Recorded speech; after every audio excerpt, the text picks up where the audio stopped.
किसान आवाज किसान आवाज किसान आवाज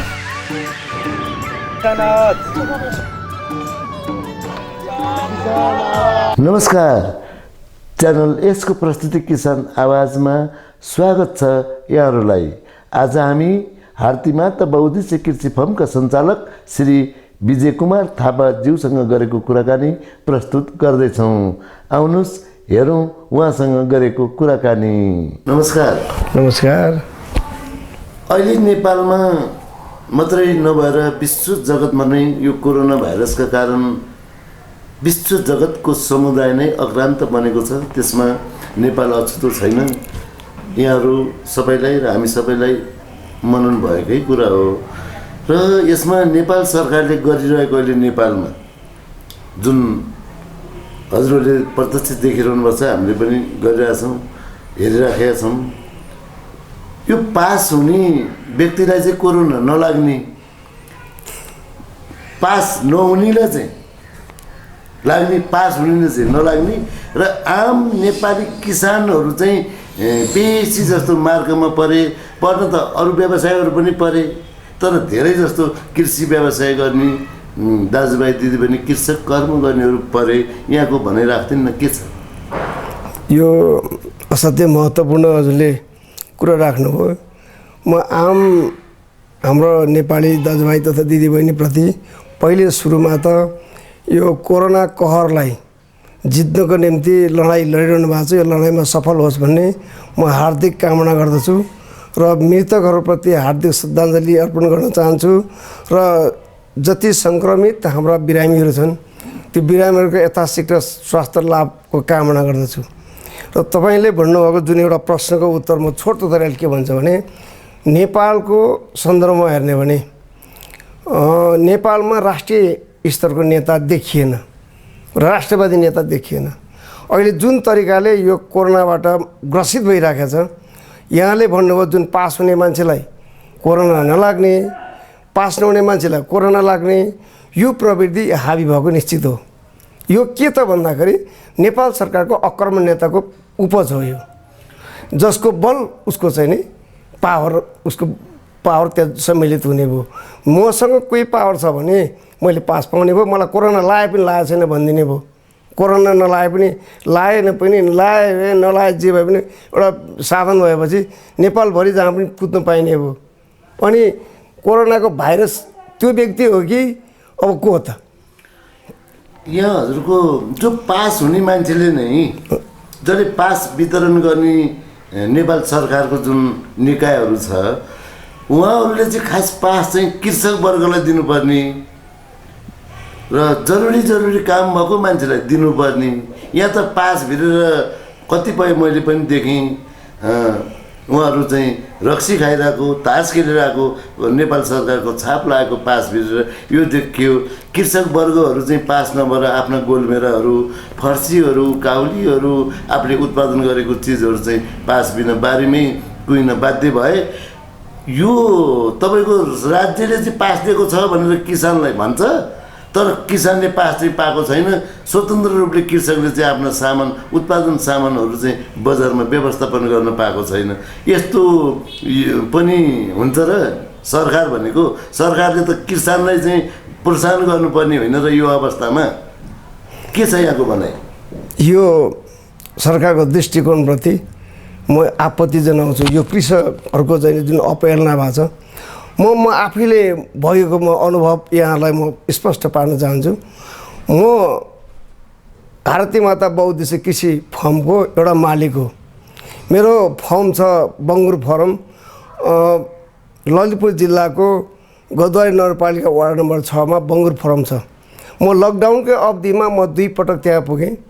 मैले यतिसम्म शास्ति पाएँ जबकि मैले सम्पूर्ण आफ्नो फर्मबाट देखाउँदा पनि मैले त्यहाँ छुटकारा पाउन सकिनँ। मैले बारम्बार उहाँहरूप्रति मैले धेरै रिक्वेस्ट गरेँ र इभन मैले चाहिँ यही विषयलाई लिएर मसँग 3टा उद्योग छ। एउटा कन्स्ट्रक्सन छ, नागरा कन्स्ट्रक्सन कम्पनी प्राली, एउटा आश्रित उद्योग प्राली, एउटा यो भारती माता बहुउद्देश्य कृषि फर्म। मैले 3टै फर्मको प्रपोजल लिएर मैले पास माग्न गएँ जिल्ला प्रशासन कार्यालयमा, तर मैले पास पाइनँ। अब यो के त भन्दा म जस्तो व्यक्तिले पास पाउँदैन भने सामान्य एउटा कृषकले कसरी पाउन सक्छ? र मैले उदाहरण दिन्छु तपाईँलाई, गोर्खामा करिबन दिनको 50,000 लिटर दुध फाल्नु पर्यो। के कारणले त? रिसले हो त। दुध त यस्तो चिज हो कि दुध जुन उत्पादन भइसकेपछि अथवा हामीले वस्तुबाट गाई वस्तु भैँसीबाट निकालिसके पछाडि त्यसले चाहिँ एउटा कोल्ड स्टोर खोज्छन्। कोल्ड स्टोर नपाएपछि अब उसले कहाँ लाने त? त्यो त छेनमा बिग्रिने चिज हो, औषधि छैन। त्यसरी दुध फालिएको अवस्था हामीले देखियो।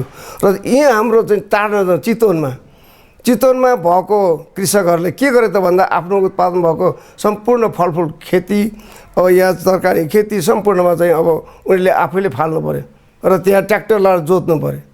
कारण के त भन्दाखेरि त्यहाँबाट काठमाडौँसम्म आउने कुनै पनि साधन उनीहरूले पाउन सकेन। नेपाल सरकारले सहुलियतको कुरा गर्यो, अहिलेसम्म कुन चाहिँ कृषकलाई के सहुलियत दियो त?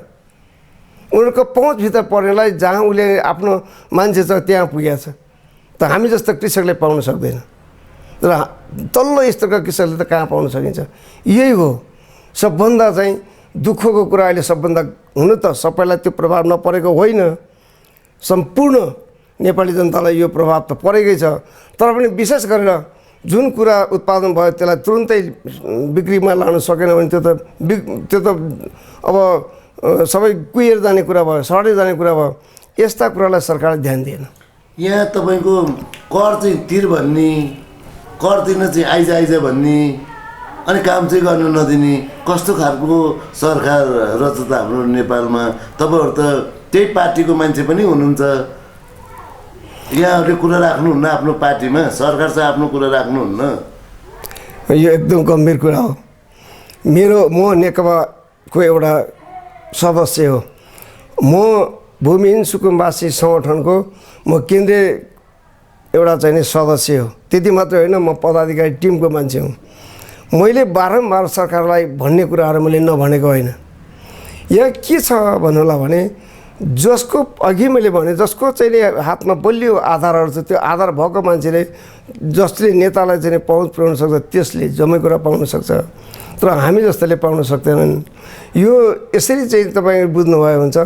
नेपाल सरकारलाई मात्रै होइन, म चाहिँ यो अहिले जुन हजुरले करको विषय कुरा उठाउनु भएको छ, हामीलाई उद्योगपतिहरूलाई के गर्यो भने साना उद्योग, ठुलो उद्योग र मझौला उद्योगहरूलाई के गर्थ्यो त भन्दा देखावटी रूपमा करको निम्ति हामी यसो गर्छौँ उसो गर्छौँ भनेर बोलिदिने काम भयो।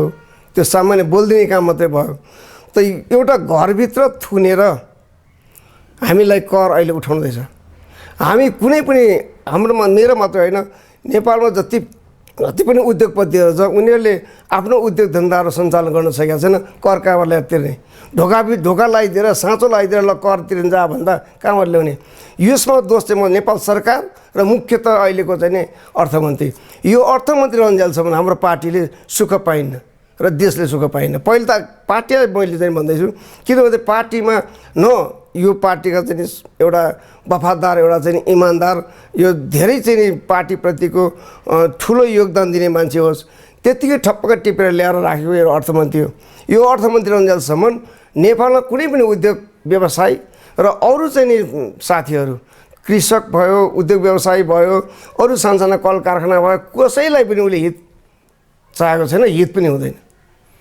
यहाँ तपाईँको भारतबाट चाहिँ ट्रकका ट्रक तरकारीहरू आयात हुन्छ।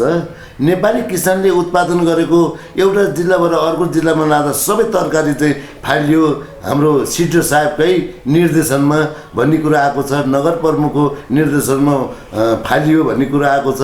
यस्तो भयो भने नेपालको उत्पादन जुन उत्पादन गरिरहेका युवा किसान, आम नेपाली किसानले कसरी काम गर्न सक्ला? आफ्नो देशको उत्पादन आफ्नै देशमा तरकारी फालिन्छ भने बताइदिनुहोस् त, के हो हाम्रो नेपालको यो कृषि मन्त्रालयको नियत के हो? त्यहाँका जनप्रतिनिधिको नियत के हो? अनि किसानलाई चाहिँ यस्तो गर्छु उस्तो गर्छु भनेर सबै कृषि मन्त्रीले, तर किसान त मार्गमा परै छ नि। तपाईँहरूको त अब तपाईँ आफै नै अब उपल्लो तहको किसान हुनुहुन्छ, ती किसानको त मार्ग बुझिदिनु पर्ने होइन र यस्तो कम्युनिस्टको सरकारले यो हास्यास्पद कुराहरू धेरै भन्छन्, र व्यवहारमा लागु हुँदैन। जहाँसम्म मलाई हाम्रो घनश्याम भुषाल अहिले एउटा एक किसिमले हेर्नु उहाँ विद्वान मान्छे हो। उहाँ मार्क्सवादको दर्शनलाई असाध्य अध्ययन गर्ने मान्छे र मार्क्सवादको दर्शनले के त भन्छ भन्दा सबभन्दा किसानलाई माथि उठाएपछि नै देशको जग बलियो हुन्छ भन्ने एउटा आदर्श छ। त त्यो कुरोलाई उहाँले लागु गर्न सक्नु भएको छैन, गर्छु भन्नुभएको छ। यो आदर्श कुरा धेरै छाट्नु भएको छ।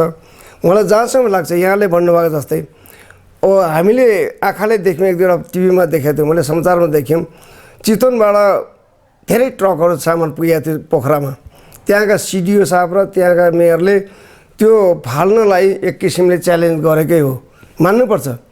अहिले मैले जहाँसम्म मैले चाहिँ नि एउटा माध्यम कुनै साथीको माध्यम समाचारबाट सुनेअनुसार चाहिँ अहिलेसम्म नेपालको जति उत्पादन भएको तरकारी जति नेपालको उत्पादन भयो त्यसमा 2.5 जति मात्रै यहाँ भित्रिया छ, अरू सबै बाहिर गयो, त्यत्तिकै कुहिया छ।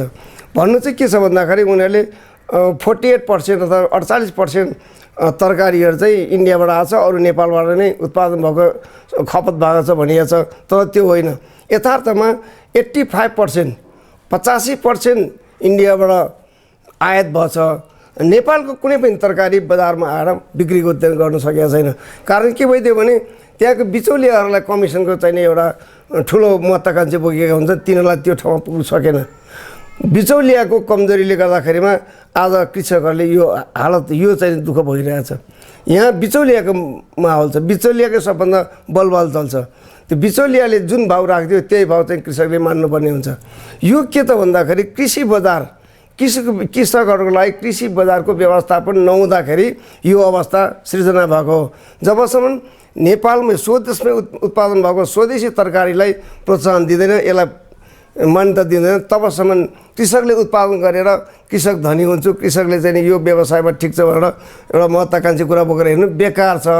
यो चाहिँ मलाई ठिक लाग्दैन। तपाईँहरू जस्तै किसानहरूले चाहिँ यहाँ अनुदानका कुराहरू छन्, 50 अरब भन्दा माथि चाहिँ हजुरको अनुदानका कुराहरू चाहिँ आए। त्यो 50 अरब रुपियाँ जुन रकम गाडी र सारीमा फालियो भनेर हाम्रो मन्त्रीज्यूले नै भन्नुभएको, लेखेको, स्ट्याटस लेखेको पनि पाइयो।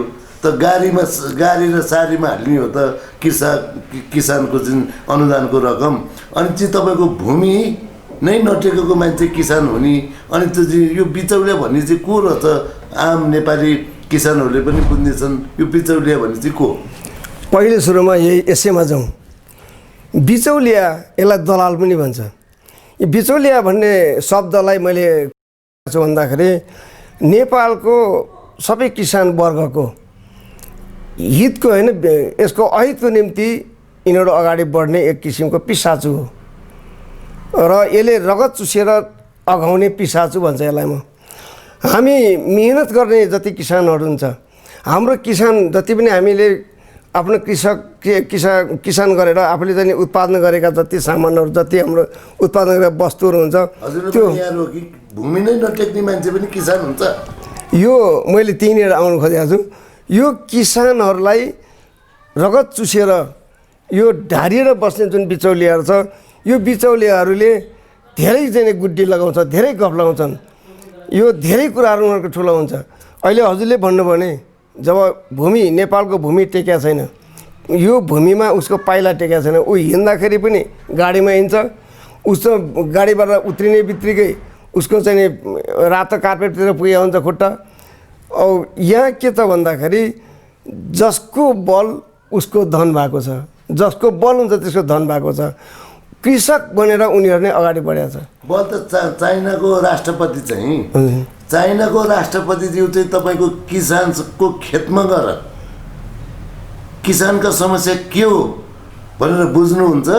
हाम्रो कम्युनिस्टको राष्ट्रपति चाहिँ शीतल निवासबाट एयरपोर्टमा जानलाई करोडौँ हेलिकप्टर चढेर जानुहुन्छ।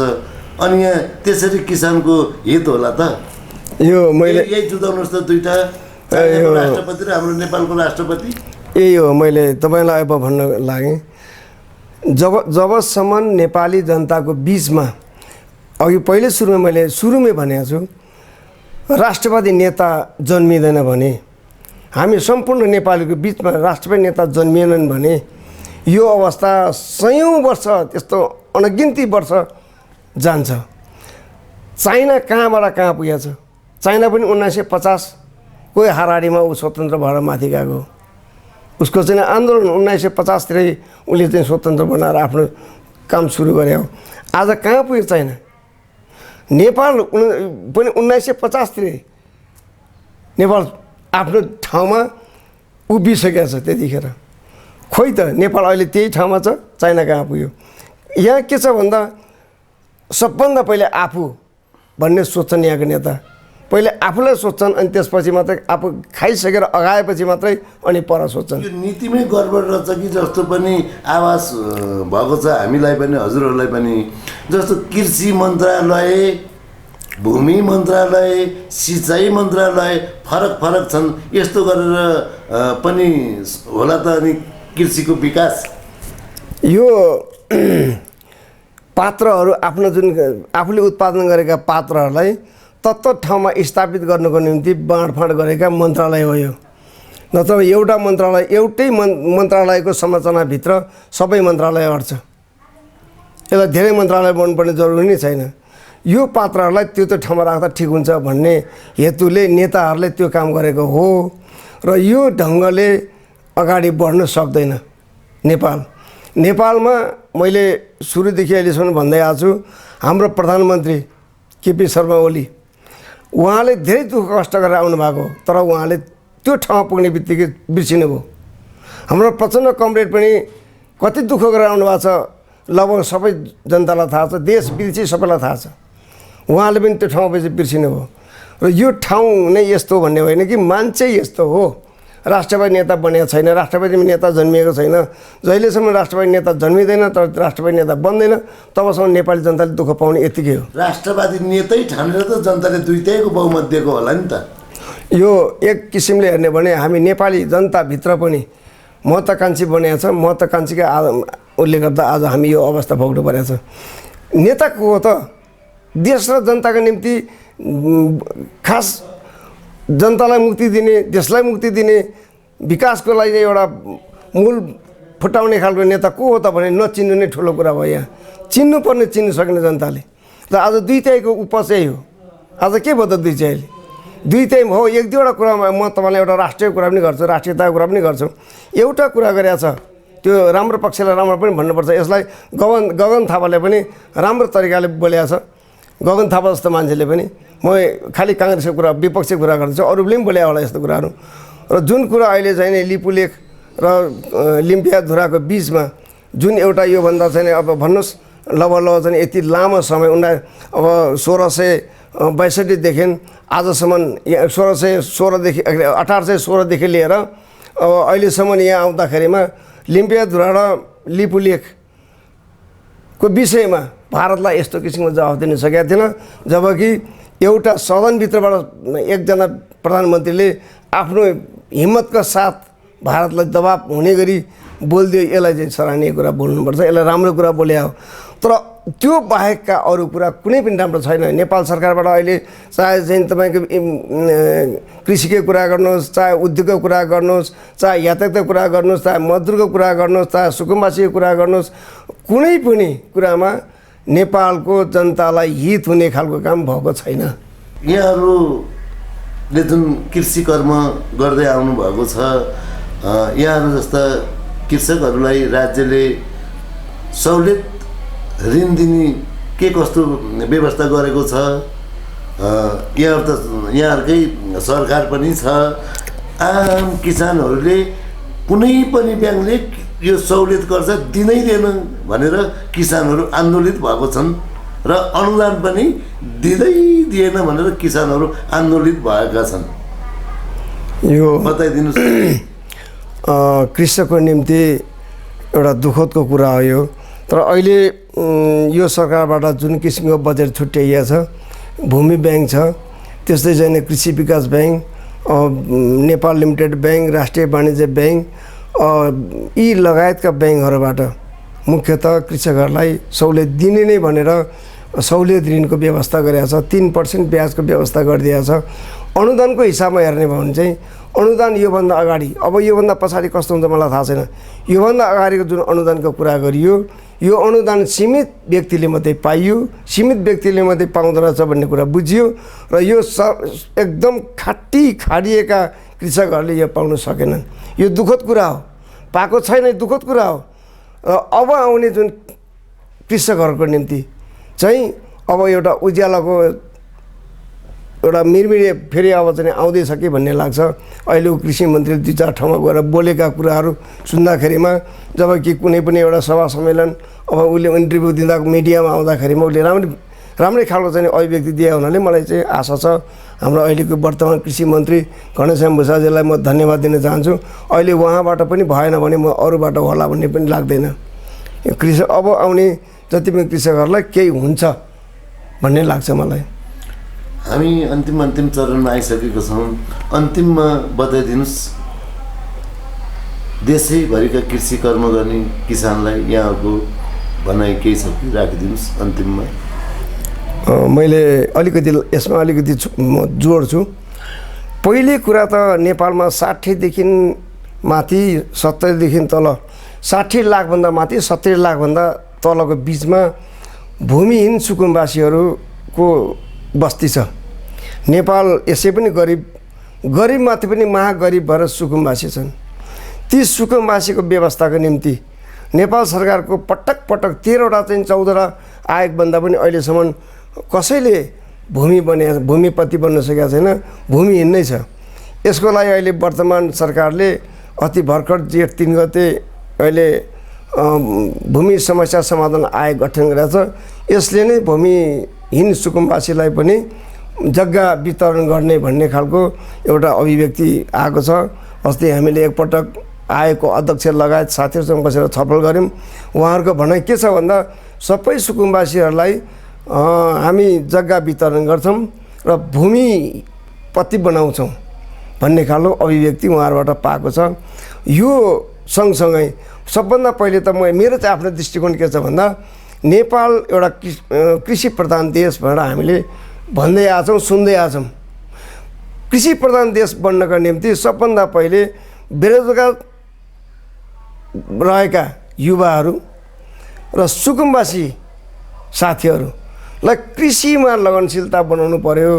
कृषिलाई चाहिँ सबै किसिमबाट प्रभाव पार्ने गरी तालिमहरू चाहिँ उनीहरूलाई दिनु पर्यो। तालिमको एउटा व्यवस्था मिलाउनु पर्यो सरकारले। हरेकको कृषिमा चाहिँ धेरै किसिम छ, फलफुल खेती छ, तरकारी खेती छ, धान बाली छ, गहुँ बाली छ, मकै बाली छ, अनेकका चाहिँ उत्पादनशील जस्तै जौको कुरा गर्नुहोस्। अब इन्डियाबाट जस्तै छिमेकी भारतबाट अब अरबौँ रुपियाँको चाहिँ जौ आयात गर्छ। नेपालको सबै जौ उत्पादन हुने चाहिँ जग्गाहरू सबै बनाएको छ।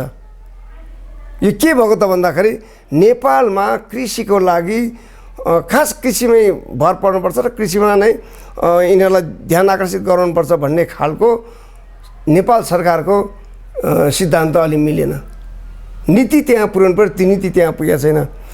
कृषक हो, कृषिले चाहिँ तपाईँ नेपाललाई एउटा बलियो आधार बनाउँछ, एउटा समृद्ध नेपाल बनाउनलाई ठुलो आधार बनाउँछ भन्ने खालको एउटा वातावरण तयार गरेन। नाम मात्रको चाहिँ कृषि, नाम मात्रको चाहिँ कृषक भनेर भनिरहेको छ।